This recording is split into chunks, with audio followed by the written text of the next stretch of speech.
네, 저희가 지금 이송규 안전협회장과 전화 연결이 됐습니다. 이송규 한국안전전문가협회 회장 모시고 조금 더 이 사고에 대해서 자세하게 알아보도록 하겠습니다. 회장님, 우선 이 파악한 사고 내용이 좀 어떻게 되는지 말씀을 해주십시오.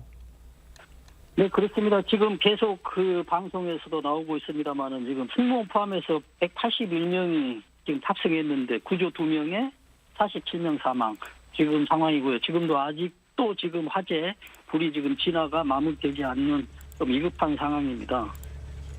그래서 사고 원인은 뭐 앞에서도 계속 나오지만은 그 해외 조류와 충돌하는 버드 스트라이크로 이렇게 뭐 잠정 추정하고 있는 걸로 지금 보여지고 있습니다. 네, 이 버드 스트라이크 언급을 해주셨는데 이 네. 비행기 사고가 이런 식으로 이루어진다라고 말씀을 해주셨고 지금 구조를 시도를 하고 있습니다만 이 사상자가 28명에서 사망자가 47명까지 늘어났습니다. 좀 네. 다소 빠른 속도로 사망자가 늘어나는 것 같은데 뭐 비행기 화재의 특성 때문일까요? 어떻게 보십니까? 그렇습니다. 지금 탑승자가 181명인데 그중에서 지금 사망자로 확인된 게 47명이거든요. 네. 그러면 나머지 지금 탑승자는 어떻게 되느냐는 얘기죠. 그래서 지금 상황으로 보면 나머지 환자들도 뭐 생존에 있다라고 지금 상황에서 보면은 쉽지 않아요. 그러나 생존에 있는 사람도 있을 수 있겠죠. 네. 그래서 지금 앵커께서 말씀하신 대로 지금 비행기 사고는 이렇게 일반 그 교통수단 이런 그 화재와 다르게 지금 연료가 굉장히 많거든요. 예. 그래서 연료가 동시에 이제 연소가 되기 때문에 예. 다른 거에 비해서 어떤 사망자나 어떤 화재나 이런 것들이 아주 크다라고 그렇게 봅니다. 네, 그렇게 말씀하신 것처럼 지금 연료가 대량이 탑재돼 있기 때문에 그만큼 네. 사고 위험도 높은 건데 비행기 사고가 이렇게 큰 우려를 발생시키는 게 상당히 이례적인 일인 것 같습니다. 우리나라에서 유사한 사고가 있었던 적은 좀 없었던 것 같은데요. 회장님 보시기에도 뭐 이런 사고는 상당히 이례적인 거라고 봐야 되겠죠? 그렇습니다. 지금 우리가 교통수단 중에서 비행기 사고가 좀 안전하다고 이렇게 평을 합니다. 일단 뭐 승용차보다. 왜냐하면 지금 안전사고에 안전하냐 안전하지 않냐의 기준은 사고 횟수거든요. 네. 그러면 비행기가 몇 번 운항 중에 몇 번 사고 났냐. 자동차가 몇 번 운행 중에 몇 번 사고 났냐. 이 그 데이터로 사고가 나서 안전하지 않냐라고 하는데 그 기준으로 보면 비행기가 제일 안전합니다. 네. 그러나 알다시피 비행기는 한 번 사고 나면 이렇게 대형 사고가 나는 것이 아주 큰 특징이죠. 네. 특히 이제 비행기 같은 사고는 뭐 이런 사고는 크게 없지만은 이런 그렇죠. 활주로 같은 데서 뭐 착륙이나 뭐 이런 이륙하는 과정에서 사고가 나면은 탑승자 전원이 어떤 그 다 사망하는 경우도 있기 때문에 네. 아주 위험한 사고로 봅니다. 지금 뭐 전해오는 얘기를 보면 동체 착륙을 시도하다가 공항 외벽에 부딪혔다 이런 얘기도 나옵니다. 동체 착륙을 시도를 했는데 이렇게까지 제동을 하지 못한 이유는 좀 뭐라고 추정이 되십니까?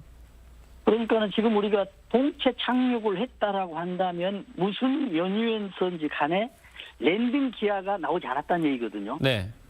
랜딩 기어가 나오지 않음에도 불구하고 동체 착륙을 해야 될 상황인데 동체 착륙을 시도했어요.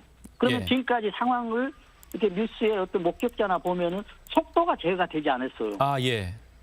그렇다는 얘기는 어떤 엔진에 제동이 되지 않았다는 얘기거든요. 네네. 그러면 다시 이걸 역으로 해보면 엔진이 제동하지 않은 이유는 그 엔진으로 비행하는 과정에서 어떤 조류가 들어가서 엔진 작동을 마비시키지 않았을까라는 이런 또 추측도 가능하거든요. 예. 왜냐하면 그 목격자 진술에 의하면 착륙하기 전에 엔진 앞에서 불이 번쩍번쩍 했다라는 그런 목격자 진술도 지금 뉴스에 나오고 있거든요. 예. 그렇다라고 본다면 어떤 조류에 의해서 엔진으로 들어가서 작동을 하려고 하니까 네. 어떤 관련에 의해서 랜딩과 작동을 하지 않고 그래서 불가피하게 동체 착륙을 하는데 동체 착륙에서 브레이크 시스템이 작동이 또 안 되는 거예요. 네. 그러다 보니까는 이제 마지막 활주로 끝안에 부딪혔거든요. 네. 근데 여기서 좀 아쉬운 게 이제 하나 보면은 무안의 국제 공항이잖아요. 네네. 그래서 무안 국제 공항이 이제 활주로 길이를 이제 다른 공항과 좀 비교를 해봅니다. 네. 해보면은 지금 무안국제공항이 폭은 뭐 비슷해요. 45m. 예. 좀 크진 않아요. 왜냐하면 인천국제공항이 60m거든요. 김포도 마찬가지고. 폭이요. 폭이. 예. 네. 근데 무안국제공항 2,800m예요. 길이가. 네. 근데 2,800m의 어떤 끝단에서의 부딪혔다고 하거든요. 네. 그러면 인천국제공항의 길이는 얼마가 되냐면 3,600 넘어요. 4,100m까지 있거든요. 아, 그러면은 최소 1,000 아, 그렇죠. 네네. 1km 이상이 1,800m 땄다는 가량 얘기죠. 더 긴 거네요. 예. 만약에 무안국제공항이 활주로 길이가 1,000m, 1km가 넘었었다고 한다면 이런 사고는 또 나지 않았을 수도 있을까라는 이런 또 아쉬운 또 추측도 해봅니다. 네, 이게 뭐 지금 무안국제공항이 중형 국제공항 규모로 돼 있기 때문에 그 규정에는 다 적합하지만 네. 다른 공항의 활주로와 비교했을 때 길이는 짧았었다. 네. 그래서 이런 사고가 더 빨리 난 것은 확실하거든요. 네. 그러나 이런 사고의 어떤 더 위험성도 크지 않았을까라는 이런 좀 아쉬운 해석도 해봅니다. 뭐 말씀하신 게 굉장히 중요한 부분인 것 같은데 네. 무안공항은 활주로 폭이 45m, 인천공항은 60m, 그리고 길이 네. 같은 경우에는 이제 무안공항이 2,800m인데 타 2,800m 공항보다 좀 하고. 짧다. 네, 1km 정도 네. 짧습니다. 알겠습니다. 뭐 말씀하신 대로라면 저희가 확인을 네. 해봐야겠습니다만 활주로 길이가 좀 더 길었더라면 이 같은 사고를 좀 규모를 줄일 수 있지 않았을까라고 하는 생각이 좀 드는 상황이네요. 그렇죠. 왜냐하면 1km이기 때문에 굉장히 거리가 멀지 않습니까? 그리고 지금 명확하게는 나오지는 않습니다만 계속 뉴스 보도상에 어떻게 나냐면 활주로 끝단에서 충돌했다 하거든요. 예. 활주로 측면이 아니고. 왜냐하면 예, 예. 동체 착륙을 했기 때문에 지금 끝단이라는 것도 해석이 가능하거든요. 예. 왜냐하면 랜딩 기어가 뭐 하나가 안 나왔다고 한다면 안 나온 쪽으로 무게중심이 이동을 해서 뭐 측면으로 가겠지만은 지금 영상에서 보면은 동체 착륙이 랜딩 기어가 하나도 나오지 않는 것 같아요. 그렇다는 아, 얘기는 예. 앞으로 계속 동체 착륙으로 가고 있다는 얘기죠. 거기에 이제 스파크가 발생해서 연료와 이제 인화돼서 이제 폭발하는 이런 과정이잖아요. 네. 그래서 만약에 1km가 더 길었다면 이런 사고는 안 나지도 않았을까? 네. 아니 이런 해석이 충분히 가능하죠. 네, 그 부분도 좀 알아봐야겠습니다. 네. 아까 말씀하신 것 중에 뭐 조류 충돌을 언급을 하셨는데 이 비행기 네. 엔진에 이물질이 투입이 되면은 운항이 원천적으로 불가능해지는 건 아니죠? 그렇죠. 이제 여러 가지 원인으로 가정해 볼 수가 있거든요. 지금 엔진에 어떤 새가 들어갔다라고 한다면 지금 엔진이 작동이 안 될 수가 있거든요. 네. 엔진이 작동이 안 된다는 얘기는 또 어떤 브레이크 시스템이 작동이 안 될 수가 있고요. 근데 꼭 게다가 또 랜딩 기어 시스템은 또 별개로 볼 수 있지만 그로 인해서 랜딩 기어가 작동하지 않았는가. 지금 랜딩 기어가 작동 않는 것은 지금 뉴스상에 계속 화면상으로 나오고 있거든요. 네. 그래서 지금 두 가지 원인이 되고 있습니다. 지금 동체 착륙을 하는데 속도 제어가 되지 않았다. 감속이 되지 않았다. 예. 또 두 번째는 랜딩 기어가 나오지 않았다. 지금 두 가지 고장이 있는데 이런 그 조류 스트라이크로 인해서 조류 충돌로 인해서 이런 연관성이 있게 되는 것인지는 네. 또 우리가 별도로 또 확인해야 되겠습니다. 왜냐하면 기체 자체, 동체 자체에 어떤 비행기 자체의 어떤 고장일 수도 있거든요. 아, 예. 그럴 가능성도 있죠. 그런 가능성도 있는 거거든요. 왜냐하면 지금 동시에 두 가지가 작동이 안 됐기 때문에. 네. 그러나 엔진에 어떤 조류가 들어옴으로 인해서 감속이 되지 않아서 랜딩 기어에 어떤 연관성이 있는지 이것도 뭐 가능성이 있다라고 봅니다만은 지금 여러 가지 이 원인을 추측해 보면서 파악을 해야 될 것 같다는 네. 생각이 듭니다. 지금 회장님 모시고 한국안전전문가협회 이성규 회장님 모시고 이 사고 발생 경위와 이 가능성들에 대해서 얘기를 나눠보고 있는데 회장님 지금 목격자 얘기를 들어보면 첫 번째 착륙을 실패를 하고 회항을 그렇죠. 하다가 동체 착륙을 시도했다라는 증언이 있습니다. 네네.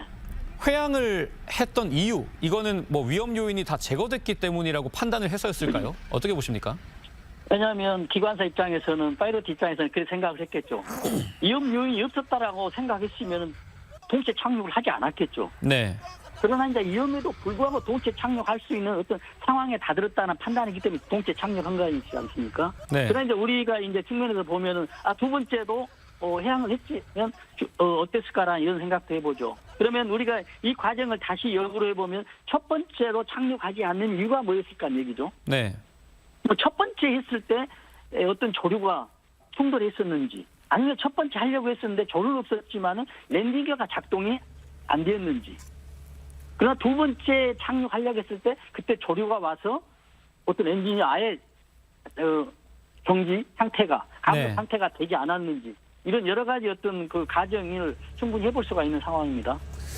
네, 지금 이 구조가 진행이 되고 있고 사망자는 47명으로 좀 크게 늘었습니다. 네. 비행기 구조 같은 경우는 화재가 좀 빨리 퍼진다라고 하는데 비행기 화재의 네. 특성을 좀 설명을 해주시죠. 그렇죠. 비행기 화재는 지금 뭐 아시다시피 연료가 많거든요. 네, 연료가 많기 때문에 지금 이 연료가 다 타는 것이거든요.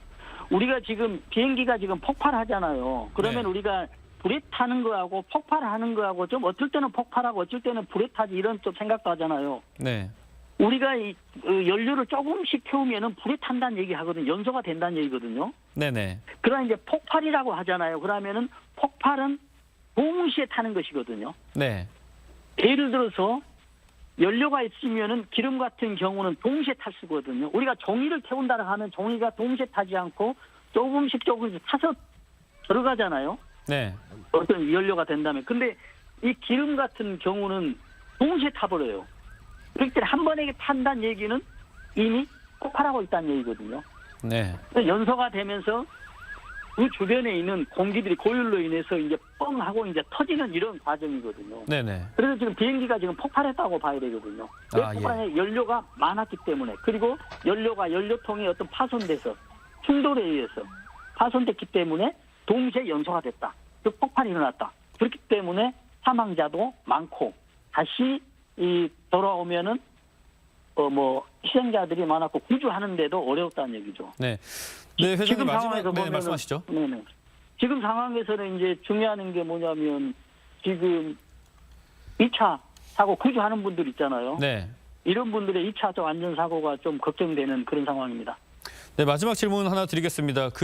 지금 화재가 상당히 크게 발생을 해서 현장에 남아있는 흔적으로는 화재 원인을 파악하기 좀 어려울 것 같은데 이 경우에는 네. 블랙박스를 확보하지 않고서는 방법이 없는 걸까요? 그렇죠. 블랙박스를 확인하지 않고는 쉽지 않지만 그래도 지금 영상을 보면 어느 정도 추정은 가능합니다만은 블랙박스 내에는 어떤 사고 전후 모든 내용들이 기록되고 있기 때문에 네. 이 정도 사고였으면 충분히 블랙박스는 파손되지 않았다라고 그렇게 볼 수가 있겠습니다. 그만큼 이제 단단하게 돼 있고 그동안의 어떤 사고 이력의 블랙박스 과정을 본다면 충분히 블랙박스 수거해서 사고 원인 조사는 거의 완벽하게 이루어지지 않을까라는 그런 생각도 해봅니다. 네, 회장님 오늘 말씀 여기까지 듣겠습니다. 감사합니다.